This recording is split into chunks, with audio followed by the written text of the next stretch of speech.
Porém, antes da gente ler esse texto base, eu convido você a abrir a sua Bíblia em Êxodo 24, do 12 ao 18, para que a gente tenha aí um panorama completo do que estava acontecendo em relação ao povo hebreu, ao ministério de Moisés. Então, Êxodo 24, do 12 ao 18. Então disse o Senhor a Moisés: sobe a mim ao monte e fica lá. Dar-te-ei tábuas de pedra e a lei, e os mandamentos que escrevi para os ensinares. Levantou-se Moisés com Josué, que era o seu servidor, e subindo Moisés ao monte de Deus, disse aos anciãos: esperai-nos aqui até que voltemos a vós outros. Eis que Arão e Hur ficam convosco. Quem tiver alguma questão se chegará a eles.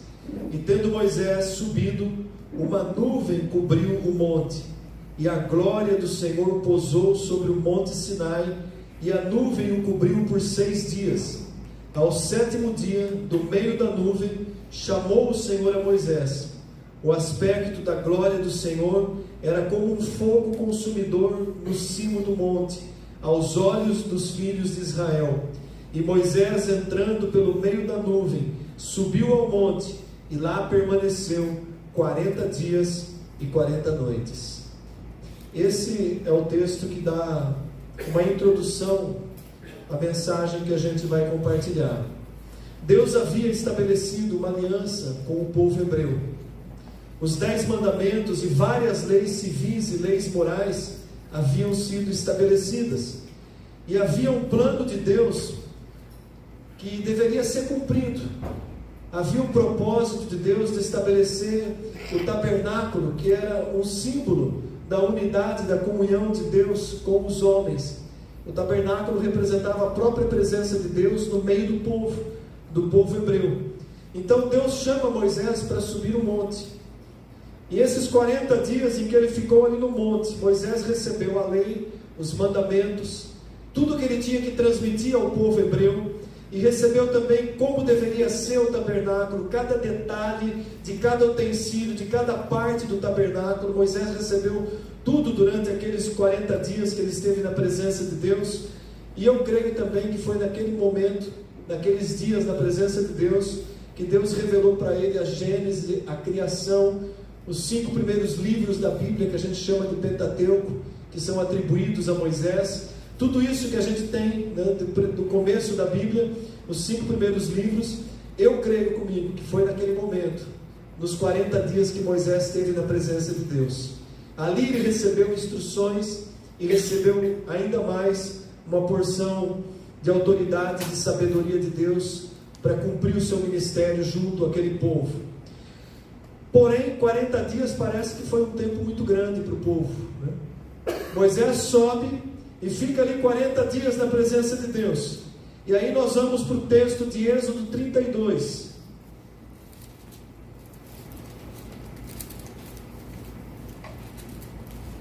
E acompanha com bastante atenção. Eu vou ler do versículo 1 ao versículo 10. Moisés estava na presença de Deus, 40 dias numa condição sobrenatural. E aí no final, já próximo do final desses 40 dias, Êxodo 32, a partir do versículo 1. Mas vendo o povo que Moisés tardava em descer do monte, acercou-se de Arão e lhe disse: levanta-te e faze-nos deuses que vão adiante de nós. Pois quanto a este Moisés, o homem que nos tirou do Egito, não sabemos o que lhe terá sucedido. Disse-lhes Arão: tirai as argolas de ouro das orelhas de vossas mulheres, dos vossos filhos e vossas filhas, e trazei-me. Então todo o povo tirou das orelhas as argolas e as trouxe a Arão. E este, recebendo-a das suas mãos, trabalhou o ouro com buril e fez dele um bezerro fundido. Então disseram: são estes, e amanhã será festa ao Senhor. No dia seguinte madrugaram e ofereceram holocaustos e trouxeram ofertas pacíficas, e o povo assentou-se para comer e beber, e levantou-se para divertir-se. Então disse o Senhor a Moisés: vai, desce, porque o teu povo que fizeste sair do Egito se corrompeu. Detalhe, olha o que Deus disse: o teu povo que fizeste sair do Egito se corrompeu. E depressa, ó Israel, os teus deuses que te tiraram da terra do Egito. Disse mais o Senhor a Moisés: eu tenho visto esse povo, e eis que é um povo de dura serviço. Agora, pois, deixa-me para que se acenda contra eles o meu furor, e eu os consuma, e de ti farei uma grande nação.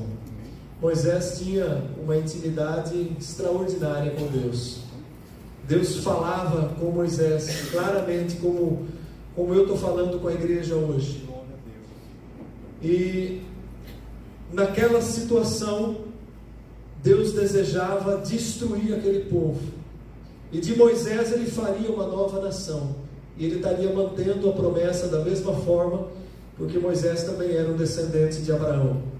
Mas, amados, esse texto ele tem algumas coisas, alguns detalhes muito interessantes para a gente refletir. A primeira coisa é a impaciência do povo, que não teve a paciência de esperar.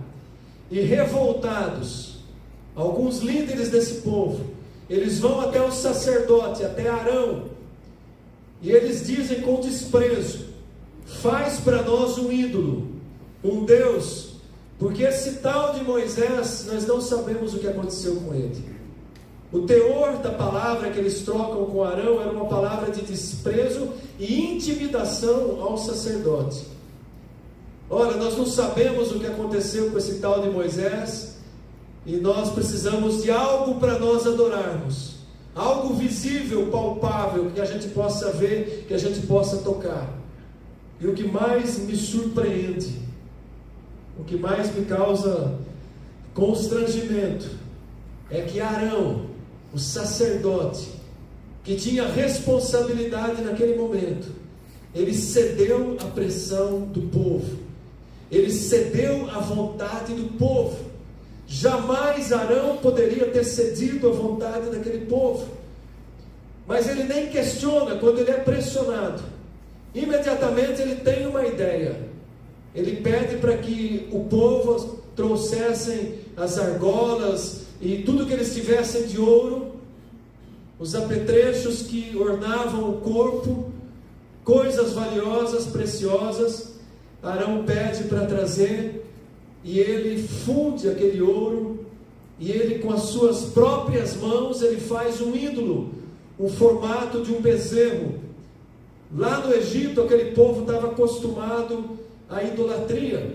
Um dos deuses adorados no Egito tinha o formato de um touro, e Arão ele faz um bezerro de ouro, um ídolo para que aquele povo adorasse, algo impensável para um sacerdote. As digitais do sacerdote estavam ali naquele ídolo, naquela imagem de ouro feita. Para pensar isso, a gravidade do que estava acontecendo naquele momento, por causa de um povo que queria algo visível. Eles não estavam se conformando em adorar o Deus que eles não podiam ver e que não podiam tocar. Eles queriam voltar àquilo que eles conheciam do Egito. De alguma forma, eles já estavam querendo voltar à velha vida, à velha natureza, à condição de escravidão que eles viviam no Egito. E o sacerdote, o responsável, concorda com aquilo e faz um bezerro de ouro. E não só fez um bezerro de ouro, mas o versículo 5 diz que Arão edificou um altar para o bezerro de ouro. Imagina Deus olhando toda aquela situação, e eles dizem: esses são os deuses que tiraram vocês da terra do Egito. Eles estavam atribuindo a um ídolo, a uma imagem de escultura, algo que tinha sido uma obra sobrenatural de Deus. De uma maneira muito semelhante, os fariseus, quando Jesus expulsa os demônios, eles atribuem a obra de Jesus a Beelzebul, ao maioral dos demônios. Você vê que o povo não muda. Passam-se os anos, os séculos, mas a dura serviço do povo continua a mesma. E Arão então edifica um altar, e aí ele organiza um culto, porque ele diz assim: amanhã será festa ao Senhor. Essa palavra significava: olha, o bezerro está feito, o altar está levantado, esse foi o dia, agora vocês vão dormir, passar a noite, e amanhã, pela manhã, nós vamos fazer um culto ao Senhor. Um ar de algo que fosse aceitável a Deus. Ele usa a palavra Senhor, com todas as letras maiúsculas na Bíblia, significava Adonai, Deus de Israel. Mas eles estavam ali com uma imagem de idolatria colocada. Celebraram um culto. Provavelmente alguns levitas até cantaram, tocaram, adoraram a Deus. Fizeram uma cerimônia, uma paródia de um culto, porque Deus jamais aceitaria aquilo. E aí então eles terminam de celebrar, de fazer as ofertas, e eles vão comer e beber. A hora da ceia, vamos dividir, vamos encher a barriga, vamos fazer festa ao Senhor, tudo com ar de religiosidade, é festa ao Senhor. Mas o texto diz que em seguida se levantaram para divertir-se. Essa palavra que para nós está traduzida como divertir-se na nossa Bíblia, em algumas traduções ela traz uma outra palavra, mas o original sabe o que significava? Para fazer orgia. E foi o que eles fizeram. A diversão que eles fizeram foi uma orgia. Começaram a dançar, a se despir, e Paulo cita isso lá em Coríntios, quando ele diz: o povo se levantou, comeu, bebeu e se levantou para festejar. E naquele dia Deus agiu e mais de 2.000 homens foram mortos. A sequência da história narra tudo isso. Uma situação de afronta à santidade de Deus. E aí a gente olha para essa passagem, para essa história, e por que aquele povo fez isso? Aonde começou o problema? Eles estavam entediados. Eles estavam entediados esperando Moisés descer, e Moisés não descia. Impacientes. Eles queriam algo para fazer. E assim entediados, eles queriam uma novidade. Faz algo novo para nós. Impressiona isso, né? Aqueles despojos do Egito, tudo que havia sido despojado do Egito, o ouro que eles tinham, Deus tinha um plano para aquilo. Aquilo ia ser usado para ser derretido e usado para fazer utensílios para o tabernáculo. E agora estava sendo derretido para fazer um ídolo, um bezerro de ouro. E aí a gente para pensar: nós somos o povo de Deus hoje. Nós somos o que Deus tem de mais precioso hoje, é a sua igreja. Nós fazemos parte da sua igreja, a igreja chamada de corpo de Cristo. Para que a nossa vida tem sido usada? Aquele ouro precioso que deveria ser usado para os utensílios do tabernáculo estava sendo usado agora para se fazer um bezerro de ouro, um ídolo. Reflita no seu coração: para que a sua vida tem sido usada? A minha vida, a sua vida está sendo usada para glorificar Deus. Nós somos um utensílio do templo de Deus. Nós somos um vaso, como a palavra diz, na mão do Senhor, um vaso de honra. Ou a nossa vida está sendo um bezerro de ouro?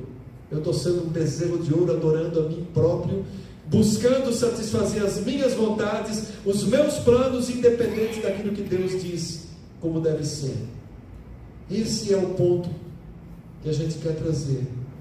O bezerro de ouro do passado era um ídolo que o povo de Deus adorou e sacrificou e levantou altar e prestou culto. Nós somos o povo de Deus hoje. Será que nós não estamos sendo seduzidos por algum tipo de ídolo na nossa vida? Há algo que tem sido mais importante do que a presença de Deus na nossa vida? Algo que tem se tornado um bezerro de ouro na minha vida, na minha casa, onde eu tenho levantado um altar para esse bezerro de ouro, um propósito, um objetivo, algo que para mim é mais importante do que Deus. embora eu não transmita isso, mas no meu coração é mais importante do que Deus. Talvez eu esteja até me enganando. Não, Deus está em primeiro lugar na minha vida. Você quer tirar a prova se Deus está em primeiro lugar na sua vida? Quando você vê algo na palavra de Deus, e quando você entende pela palavra de Deus que você precisa fazer uma mudança na sua vida, mas você não aceita essa palavra. Você busca argumentos para que essa palavra não se encaixe naquilo que Deus quer que você faça na sua vida. Você está levantando um bezerro de ouro. Porque todas as vezes que nós não obedecemos a palavra de Deus, quando nós compreendemos um princípio, quando nós entendemos uma lei, seja ela moral, porque Deus não aboliu as leis morais, as leis civis de Israel, elas não servem para nós hoje. Nós não temos obrigação de fazer festa de tabernáculo, festa disso, festa daquilo, que era algo dado para a nação de Israel. Mas nós ainda temos a responsabilidade de obedecer a palavra de Deus. Ah, mas é Antigo Testamento, mas o Senhor Jesus, no tempo da graça, aliás foi citado hoje pela manhã, Deus usando a vida da irmã na ministração, e dizendo que nós provamos o nosso amor a Deus se nós obedecemos os mandamentos, se nós cumprimos o que Jesus falou. E Jesus estabelece uma série de mandamentos ali no Sermão do Monte. Se você pegar Mateus, do capítulo 6 ao 8, e você vê o que Jesus estabeleceu ali, é muito mais difícil de cumprir do que a própria lei que tinha no passado. Porque ele diz para amar os inimigos. Ele diz assim: se você olhar para uma mulher com má intenção, você já adulterou no seu coração. Corta a sua mão se ela te faz pecar. São palavras radicais, saídas da boca do Senhor Jesus Cristo. Então não tem essa de, isso é antiga aliança. Nós corremos um sério risco de levantar bezerros de ouro e adorá-los quando nós não nos submetemos à palavra de Deus. Quando a minha vontade deve prevalecer, quando a minha teologia, aquilo que eu entendo é mais importante do que a Bíblia diz. Quando eu distorço o sentido original da palavra, para que eu não tenha que alterar e fazer mudanças no meu comportamento, na minha atitude. Bezerro de ouro. A maior idolatria hoje, ela não está ligada a imagens. Nós sabemos que a imagem não tem valor nenhum. Seja ela de ouro, de prata, de gesso. Aliás, a palavra diz que quem ora ou presta culto à imagem fica igual a ela, né? Ela não fala, ela não ouve, perde o discernimento espiritual. A imagem não tem valor nenhum. Mas há um ídolo hoje que tem tomado o coração de muitas pessoas. É o ídolo a mim mesmo, a egolatria. Eu me amo, eu me adoro, eu não consigo viver sem mim. Tudo que há em mim é o mais importante, minha vontade tem que ser satisfeita. Deus existe para me abençoar e me satisfazer. Deus existe para suprir tudo o que eu preciso nessa vida. Idolatria a si próprio. Eu sou o centro da minha vida. Vocês estão entendendo a gravidade da coisa? O bezerro de ouro, onde ele está hoje. E aquele povo prestou culto ao bezerro de ouro. Eles dizem: ó Israel, esses são os teus deuses. E muitas vezes a gente olha e atribui, né, a muitas denominações religiosas que tem uma série de ídolos. Denominações que se dizem evangélicas. Idolatra agora a imagem da menorá de Israel. Idolatra o símbolo da nação de Israel. Idolatra a arca da aliança. Vamos fazer uma arca por aqui, né? Mas é só representativa. Corre o risco de virar um ídolo. Porque o coração do povo continua sendo uma dura serviço, um coração duro, que não consegue olhar para as coisas espirituais, que precisa algo visível. Desde quando nós precisamos de algo visível, se nós adoramos o Deus que é invisível? Se o que Ele promete para nós é a eternidade, não há nada, não há promessa maior do que a vida eterna, por mais boa que seja a vida nessa terra. Então, amados, há um grande risco. A igreja, de um modo geral, hoje tem levantado bezerros e bezerros de ouro, tem feito cultos que Deus não tem aceito. feito coisas que parecem, tem o ar de religiosidade, tem o ar de teologia, tem algo que parece bonito, mas Deus não aceita.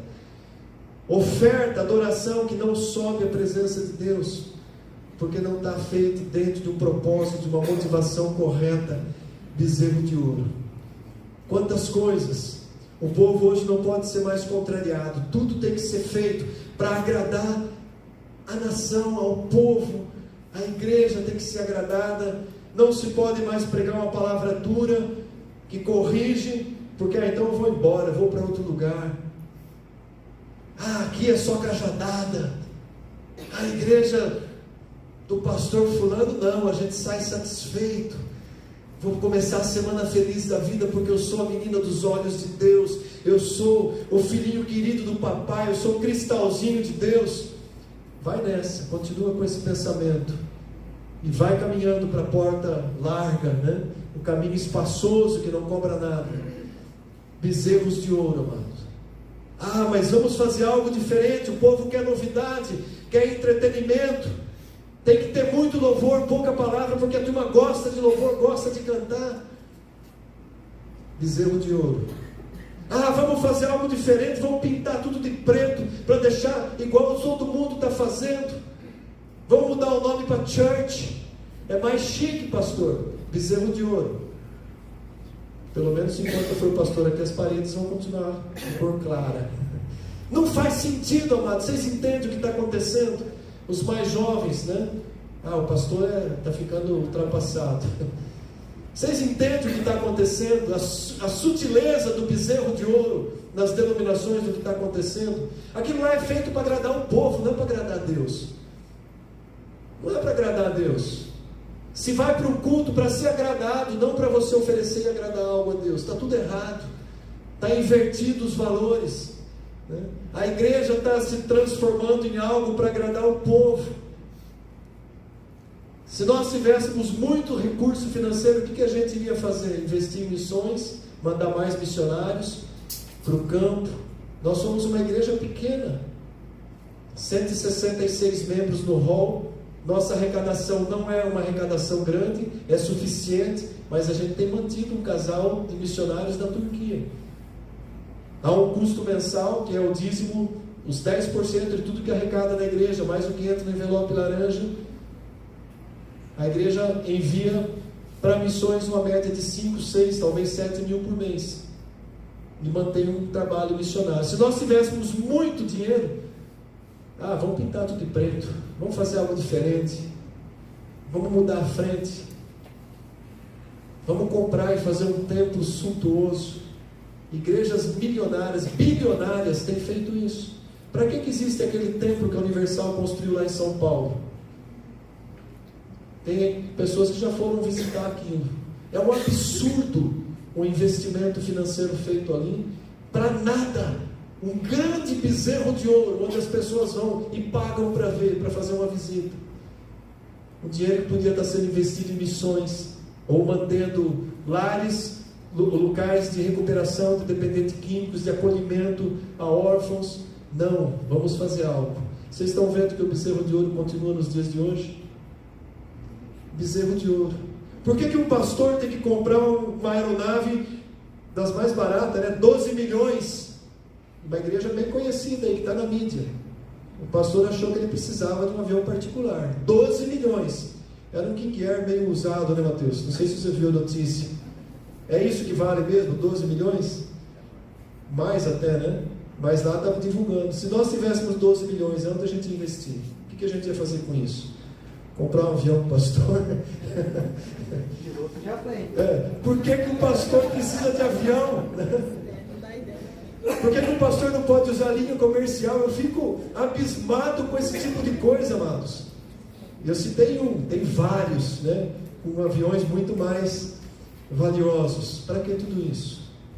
Bezerro de ouro. E o povo acha legal, acha bacana. Nossa, minha igreja tem um avião. Acha legal, minha igreja tem um shopping dentro, tem uma lanchonete, tem um lugar. Tudo bezerro de ouro. Não é isso que Deus espera da igreja da reta final dos últimos dias, amados. O que Deus espera da igreja dos últimos dias é santificação, é comunhão, é busca pela presença dEle. Tudo bem que a gente precisa desses recursos, o ar-condicionado não é luxo, é necessidade. O investimento no campinho das crianças está sendo uma bênção. Acaba o culto, eles não correm mais aqui, eles estão tudo lá. Segunda-feira nós fomos fazer a compra dos móveis para as classes infantis, só para dar um testemunho para a igreja, porque os irmãos aqui colaboram. R$11.626 móveis para as 3 classes das crianças. Vai chegar em outubro, os pais podem ir lá visitar como vai ficar legal. Algo necessário, mas não é um desperdício, não é um abuso, né? Algo necessário, aí tudo bem, um investimento justo. Mas a gente tem visto igrejas e igrejas levantando bezerros de ouro, e o povo adorando e achando que está tudo bem. Então, quando a gente olha para a palavra de Deus, nós nos sentimos envergonhados quando a gente vê isso acontecendo diante dos nossos olhos. Por que tem tanto entretenimento nas igrejas hoje? Porque o povo está entediado. É um tédio, né? O que é tédio? Algo que você é obrigado a suportar sem gostar. Dá um tédio, né? Você está lá numa aula que você não gosta, mas você tem que aguentar aquela aula. Um amigo te convida lá para a reunião da Inodê e você vai e aqui dá um tédio, é chato, né? Você tem que aguentar aquilo porque meu amigo chamou, eu vou, né? Isso é tédio. Será que a igreja virou um tédio que agora precisa também inventar coisas para agradar o povo? Será que nós estamos entediados de Deus?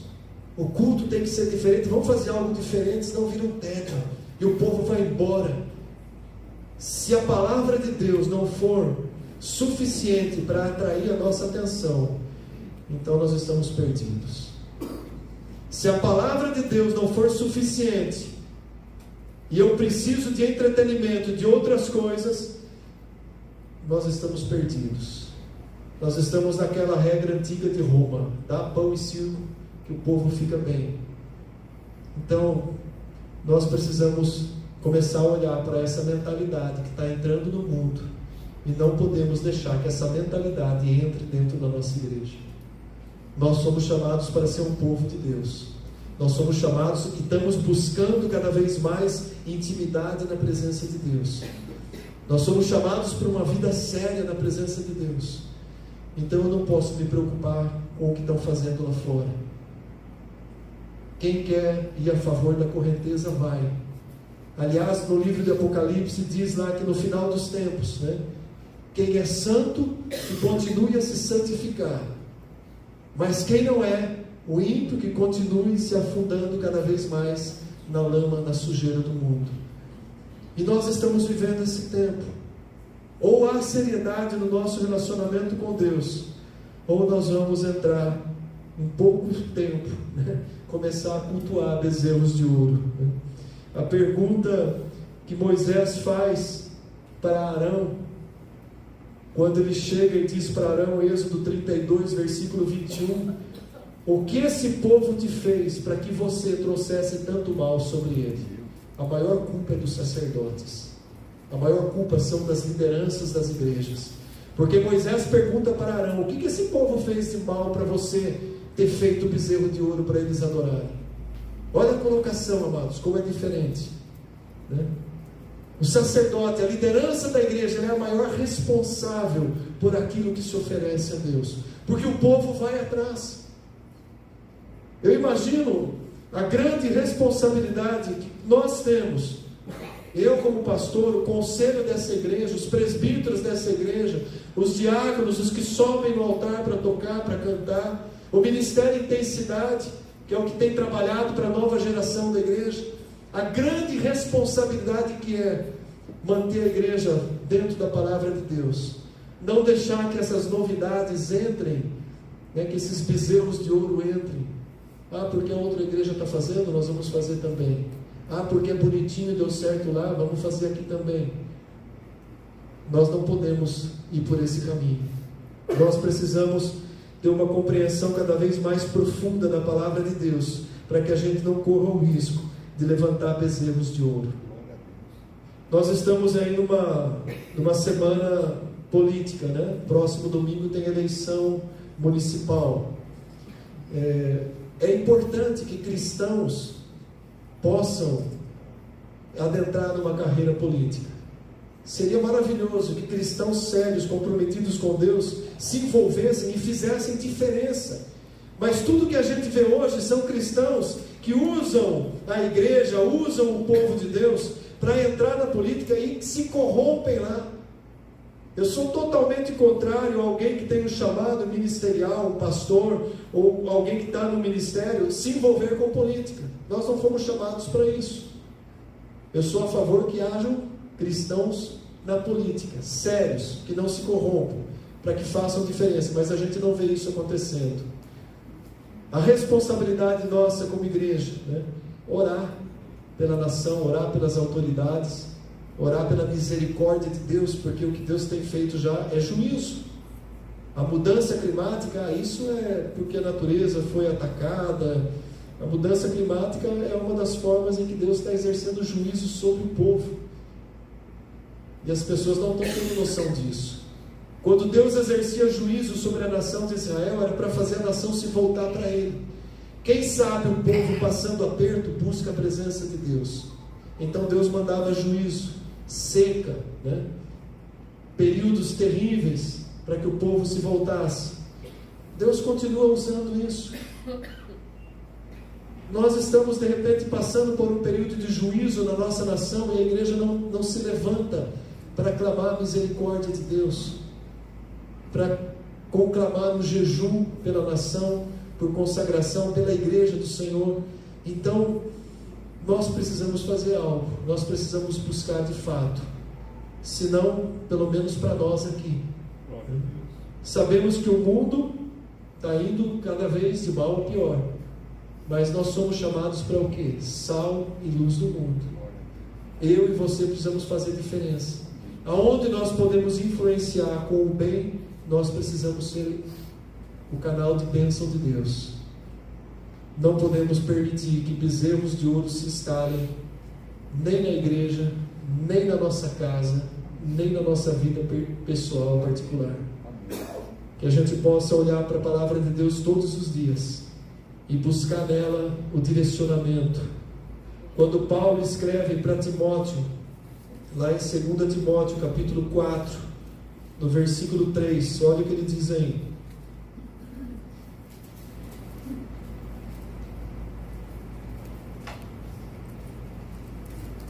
Haverá um tempo em que não suportarão a sã doutrina. Sã doutrina é a doutrina verdadeira.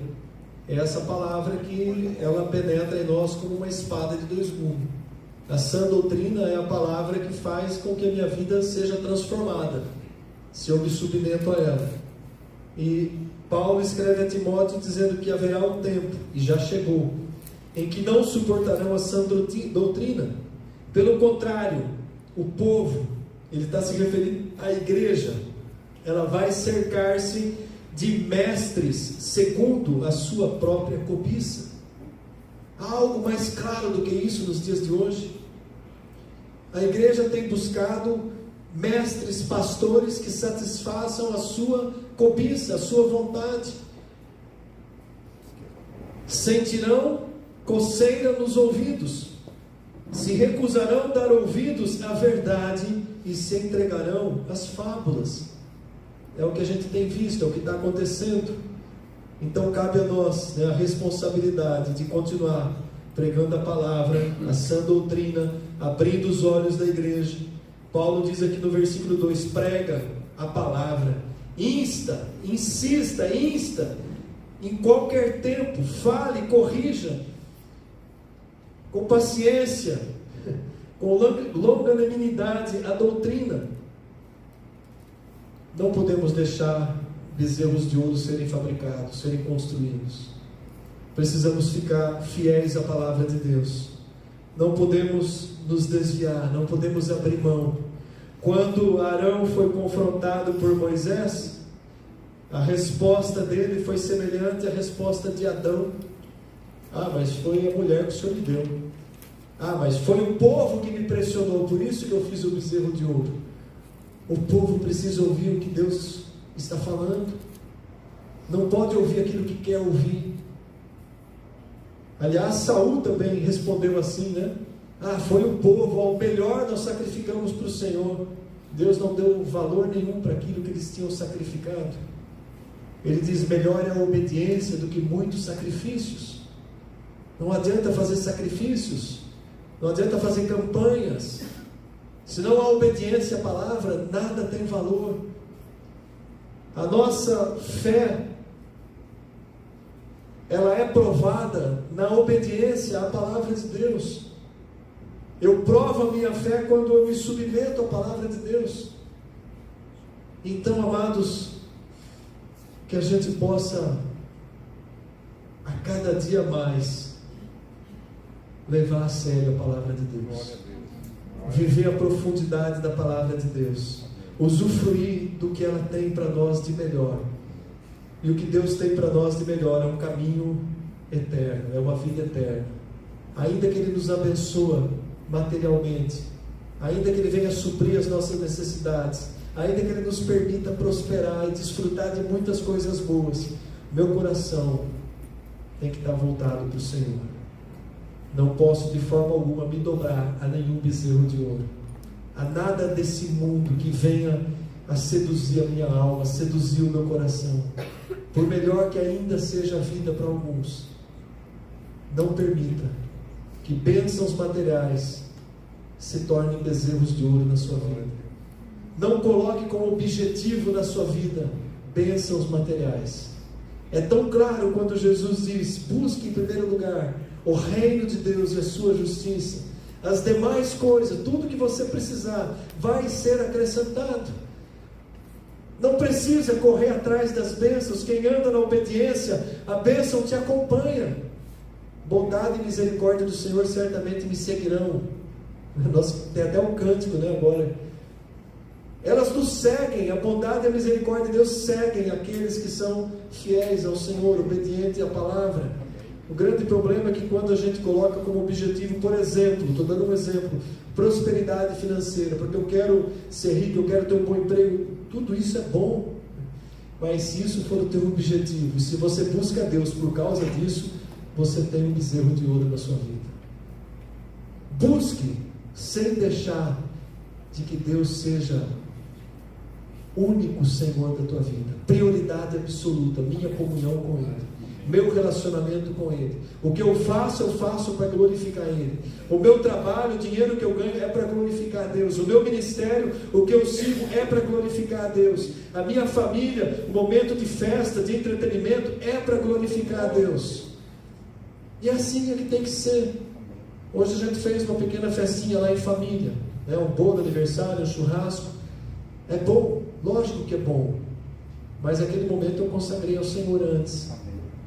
Para mim aquilo foi um momento em que Deus precisava ser honrado, ser entregue a Ele. Senhor, obrigado. Um simples momento de oração você consagra um momento da tua família, né? Você vai sair de férias, você está numa viagem, você está na praia curtindo um momento gostoso, dê glória a Deus. Senhor, obrigado porque eu estou aqui, porque o Senhor me deu o privilégio de fazer uma viagem, de estar aqui com a minha família, de desfrutar desse momento bom. Não pode virar idolatria. Isso é consequência, não pode ser objetivo de vida. Objetivo, o Senhor em primeiro lugar. Amém, igreja? Vou convidar o nosso Ministério de Música. Vamos orar e agradecer a